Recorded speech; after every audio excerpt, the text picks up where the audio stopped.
Hello again! So for today's vlog, samahan niyo ulit kaming pumunta ng Guimaras para maghanda sa gaganaping festa dun sa barangay namin. So andito na nga rin kami sa terminal ng Parola para sumakay ng fiber papunta na dun sa Guimaras. Nagantay nga lang kami dyan ng ilang minuto para mapuno at makaalis na. Overnight ka pala kami magsa-stay doon kaya nag-ready talaga ako sa araw na to. So from Buena Vista, sumakay nga lang kami dyan ng tricycle papunta dito sa lugar namin. Hindi nga lang kami dito nagtagal dahil may niready at kinuha nga lang sila dito kaya umalis nga rin kami agad. Pumunta nga pala kami ng Kalingaw dun sa spa na minamanage ni Mama para magpalamig. At sa mga gusto mag-try, ilagay ko na lang dyan sa itaas ang Facebook page nila. Kami nga pala silang client today dahil Saturday at mapahanggang labas nga ay may nag-aantay. Mapahanggang kami ay wala na nga rin mafestohan sa dami ng client nila today kaya dito na nga lang kami sa gilid naglatag. At nang matapos na nga rin ang oras ang duty nila ay niyaya naman ako ni Ma'am na mamili ng snacks dito sa bagong grocery store. Pasensya na sa kalat pero pinagtabi-tabi nga lang namin dyan ang 3 bed para magkasya kaming 4. Sa sobrang likod nga ng batang to, anong oras pa lang nakatulog na nga rin siya agad. Paggalata nga namin dyan ay agad na nga rin kami natulog dahil maaga pa kami bukas. At kinumagahan nga agad na nga rin kami nagkape para makaligo na dahil mamaya wala ng tubig. At hetong kapatid ko naman ay hetong kahoy na nga lang nilaro niya dahil hindi siya nakadala ng toys niya. At ready na nga rin kami ditong umalis. Make sure lang nila na malinis ang spa bago namin iwan. Nilagyan na nga rin nila Mama ng sign na 2 PM pa mag-o-open ng spa dahil may pupuntahan pa kami. At sumakay nga lang kami dyan ng tricycle papunta dun sa barangay namin. At ang malapit na nga rin kami dahil kita na yung mga decorations ng festa. And after a few minutes ay nakarating na nga rin kami dito at naglakad na nga lang kami papasok. At pagkarating nga namin dito ay busy na nga rin sila sa pagluluto ng mga handa.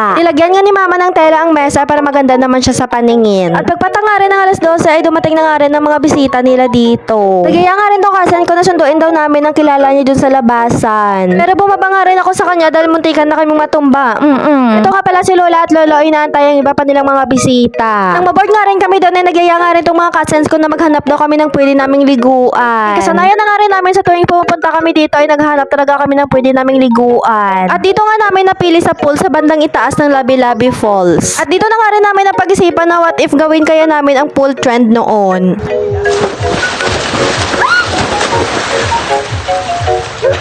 At muntikan pa nga rin kaming malunod dahil sa trend na yan.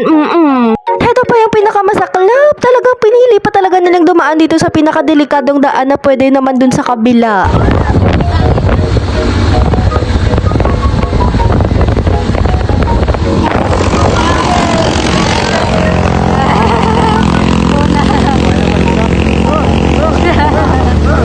Hindi nga lang siya halata pero ang taas niya. Talagang mawawalan ng hiningang motor mo kapag hindi ka nakaboylo dyan. At heto na nga rin yung time na pauwi na nga rin kami ng Iloilo dahil may pasok pa sila sa school kinabukasan. Gustuhin man namin mag-overnight pa pero hindi na pwede dahil opening classes na. At sumakay na nga rin kami dito ng fiber pabalik ng Iloilo. Medyo napagod nga rin yung ka-checkan nyo sa 2 days na stay namin dito sa Guimaras. And finally, after a few minutes ay nakarating na nga rin kami dito sa Iloilo. At hanggang dito na nga lang muna ang vlog na to. And if you want more, follow for more. Bye!